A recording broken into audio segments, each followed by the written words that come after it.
자, 오늘의 시사평론, 대한민국의 시사 레이더 리엘 파트너스의 이승기 변호사 오셨습니다. 어서 오십시오. 예, 안녕하세요. 예, 어떻게 주말은 잘 보내셨죠? 예, 잘 보냈습니다. 예. 자, 그럼 바로 한번 가볼까요? 첫 번째 이슈. 예, 오늘 첫 번째 이슈는 민주당 당심과 민심 사이 내부 갈등 격화입니다. 정치권의 그 4.7 재보궐선거 후폭풍이 거세게 몰아치고 있는데, 그 이번 선거 결과만 놓고 보면은 사실상 현 정부와 여당에 대한 심판론이 우세했다고 보이는데, 뭐 그래서인지 그 여당인 민주당에서는 당장 참패의 원인을 두고 내부 갈등이 본격화되고 있어요. 어떤 내용입니까? 예, 지난 9일 이제 민주당 내 20대 30대 초선 의원 5명, 그러니까 의정부갑의 이제 오영환 의원이 이제 중심이 돼서요. 이번 선거 결과를 두고 이제는 반성의 목소리를 냈습니다. 특히 이제 민주당 지지층의 영린이라고 볼 수 있는 이 조국 사태를 두고서도 이 조국 장관이 검찰 개혁의 대명사라고 생각했는데, 그래서 검찰의 부당한 압박에 밀리면 안 된다고 판단했다. 하지만 그 과정에서 수많은 국민들이 분노하고 분열되며 오히려 검찰 개혁의 당위성을 잃은 것은 아닌가 반성한다. 이렇게 반성의 입장을 밝혔고요. 또 추미애 윤석열 갈등에 대해서도 오만과 독선으로 보일 수 있는 행동들이 국민들에게 피로와 염증을 느끼게 했다면서 아주 자성의 목소리를 아주 적극적으로 냈습니다. 이 문제는 민주당 내 친문 강성 지지층의 반발인데요. 이들은 이 입장을 발표한 초선 의원 5명을 초선 오적으로 이제 규정을 했고요. 초선 오적이요? 예. 어디서 감히 조국을 언급하냐? 당을 배신한 대가를 다음 선거에 보여줘야 된다. 또 지난 총선, 그러니까 조국 사태가 가장 정점이었던 지난 총선 때는 가만히 있다가 왜 그러냐라는 식의 아주 직설적인 비난과 함께 이제 문자 폭탄도 이어졌습니다. 그러자 이제 당내 쓴소리 역할을 해온 이 박용진 의원이 초선 의원들의 용기에 이제 경의를 표한다라고 하면서 이 민주당의 반성과 혁신의 방향을 제대로 지적했다라면서 이제 지지하는 입장을 밝혔는데요. 또 그에 반해 또 강성 친문인 이제는 정청래 의원은 3월 초까지인 박영선 후보가 지지율 1위였다. 여론조사. 그 LH 사태 후 급격히 여론이 기울었다. 한마디로 이번 선거 패배는 LH 사태가 원인이다. 라는 입장을 밝히면서도요. 만약에 조국과 또 검찰 개혁이 문제였다면 총선 때는 어떻게 그렇게 크게 승리할 수 있었을까 하면서 이 초선 의원들의 입장에 이제 반박하는 그런 입장을 내놓으면서 이제 당내 이제 목소리가 이제 서로 이제 상반되는 목소리가 나오고 있는 겁니다. 뭐 그래서 이제 그 민주당 내에서는 이번 선거 패배의 원인을 두고 뭐 여러 다른 의견도 많아요.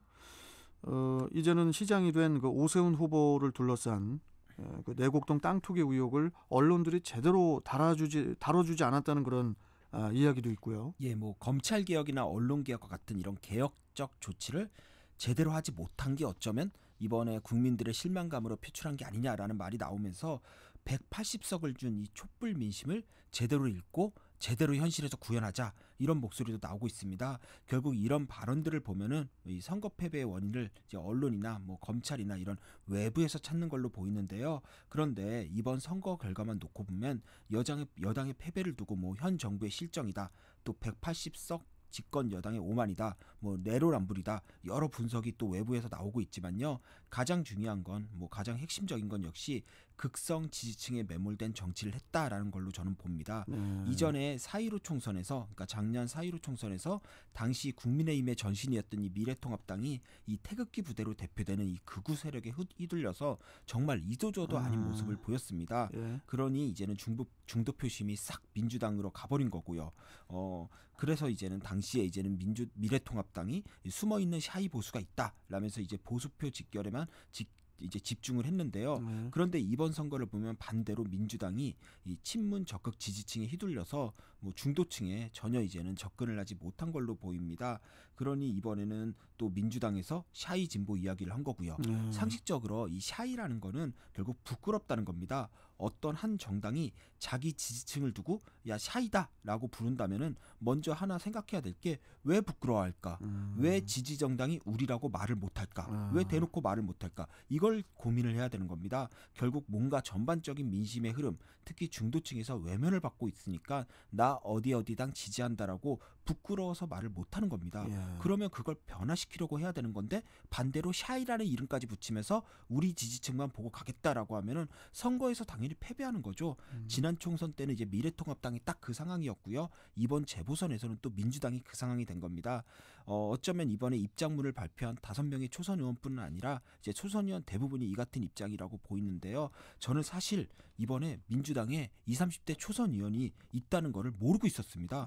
너무 활동이 그동안 뭐 내가 이 시사평론가 1년 넘게 하면서도 활동이 그래요? 전혀 눈에 띄지 않았고 초선 의원들을 제가 다룬 적도 없습니다.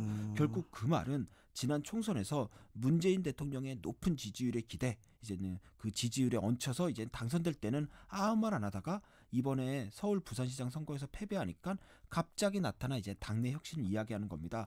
그 부분은 문제도 좀 있고요. 아무래도 민주당의 이제 당내 지지층 입장에서는 아무래도 그 부분은 분명히 불만이 있을 수밖에 없습니다.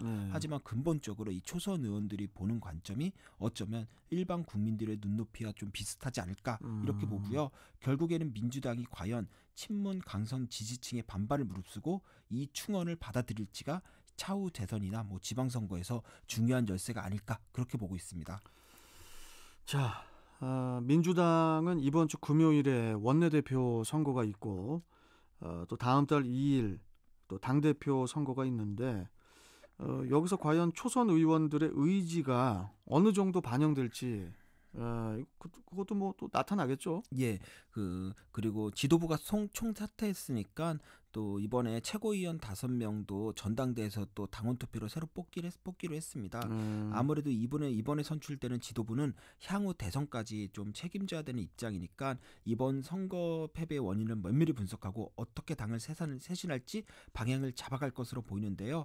결국 중도층 표심 잡기의 목표는 동일합니다. 다만 방법론에서 차이가 있는데 한쪽에서는 180여석의 이제 범여권의 힘으로 끌고 가던 입법이 국민에겐 오만으로 비치니 좀 속도를 조절하고 기존 정책을 좀 점검해보자 이런 입장인 거고요. 다른 한쪽에서는 180석은 촛불 민심이 준 거니까 개혁 입법에 전력을 다해 믿음에 보답하자 이렇게 나뉘는 걸로 같습니다. 하지만 그 속을 따져보면 결국 친문 강성 지지층과 함께 가냐 아니면 적당히 선을 긋고 따로 가냐 이렇게 볼 수 있는데요. 과연 민주당 신임 지도부가 대선 승리라는 절대 목표를 위해 어떤 스탠스를 취할지는 계속 지켜봐야 되겠지만 이번 재보선 결과만 놓고 보면 서울에서만 18% 차이로 참패했고요. 20, 30대 청년층에서도 패배를 했습니다. 이 부분은 반드시 향후 방향을 정함에 있어 숙지해야 되지 않을까 생각합니다. 어떻게 바뀔까요? 바뀌지 않으면은 정치는 생물이죠. 바뀌지 않으면은 이제는 실패하는 거죠. 자, 다음 이슈 전해주시죠. 예, 다음 이슈는 LG SK 배터리 전쟁 2조 원의 종전입니다. LG 에너지 솔루션과 SK 이노베이션의 이 배터리 분쟁이 거의 2년 만에 극적으로 타결됐다고 하는데 어떤 내용입니까? 예, SK가 그 LG에 총 2조 원을 합의금으로 지급을 하고요. 양사 간 관련된 국내 소송을 모두 취소하고 또 향후 10년간 어떠한 추가 소송도 하지 않는 그런 조건으로 최종 합의를 했습니다. 특히 이번 합의가 의미가 있는 게 지난 2월경에 이제 미국 국제무역위원회 그러니까 ITC에서 SK가 LG의 배터리 관련 영업 비밀을 침해했다라고 최종 판결하면서요. SK 이노베이션의 향후 10년간 미국 내 수입 금지 조치를 함께 내렸습니다. 근데 그렇게 되면은 SK가 진행 중이던 이제는 현재 조지아주 1, 2 공장의 이제 건설이 중단되고요. 거기에 기존 고객인 폭스바겐이나 이제 포드에 더 이상 배터리 납품을 할 수가 없는 겁니다. 사실상 미국 내 사업을 철수해야 되는 거죠. 문제는 그 틈을 우리 기업이 혜택을 보는 게 아니라요. 중국과 같은 후발 업체들이 치고 들어온다는 겁니다. 결과적으로 우리 기업 간 경쟁으로 인해 이 중국 회사가 이익을 보는 그러니까 우리나라 국익에 역행하는 이제 그런 부분이 계속 논란이 됐던 건데요. 그런데 ITC 결정에 대해서는 미 대통령이 거부권을 행사할 수가 있습니다. 하지만 거부권 행사의 가능성이 높지 않다라고 이제 예상이 됐는데요. 바로 거부권 행사 시한을 바로 하루 앞둔 어제 극적 합의가 이루어진 겁니다.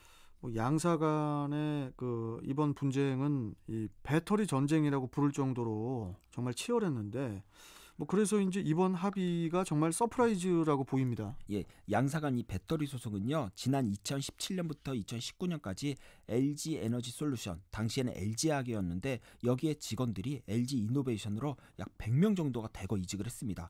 이직하면서 사람만 가진 않았겠죠. 기술과 지식도 함께 갔겠죠. 그러니까 LG에서는 자사의 핵심 기술을 SK가 조직적으로 탈취했다라면서 지난 2019년 4월 이제 미국 ITC와 이제 델라웨어주 이제는 지방법원에 이제는 2차 전지 영업비밀 침해 소송을 내며 지금까지 2년간 싸운 겁니다. 올해 2월 ITC 결정이 나오긴까지 정말 치열하게 싸운 건데요. 당초 합의금 규모와 관련돼서는 LG가 3조 원대, SK가 1조 원대를 고수하면서 합의가 물 건너간 거 아니냐라는 분석도 있었지만 지난 주말 이제 미국 정부가 적극적으로 중대에 나서면서 양사 모두 1조 원씩 양보해서 최종 2조 원으로 절충이 된 겁니다. 그 바이든 정부가 이제 일자리 창출과 또 전기차 공급망 구축을 위해서 이번 합의를 적극적으로 중재했다고 하던데 이건 또 어떤 내용입니까? 예, 그럴 만도 한 게 만약에 이번에 합의가 되지 않았다면 SK가 건설 중인 이 조지아주 공장을 사실상 철수하거나 아니면 운영 자체가 불가해집니다. 그렇겠죠. 이 공장이 한 26억 원 달러, 우리 돈으로 이제는 2조 한 1,000억 원 규모라고 하고요. 연말까지 이제 1,000명을 고용할 예정입니다. 그리고 최종적으로는 2024년까지 2,600명의 직원이 30만 대 전기차를 위한 이제는 2차 전지 배터리를 생산해 물량 대부분을 이제 포드와 폭스바겐 미국 회사에 납품할 계획을 가지고 있었던 겁니다. 결국 미 바이든 행정부가 이제는 SK의 투자를 그대로 유지해 이제 고용도 늘리고 자국 완성체 업체들의 납품에도 지장이 없게 만든 겁니다. 그러다 보니까 바이든 대통령이 이번 합의를 두고 성명을 발표했는데 미국 노동자와 자동차 산업을 위한 승리다라고 자축을 했습니다. 거기에 두 회사의 소송전으로 미국 로펌들이 정말 천문학적인 수익을 얻었습니다.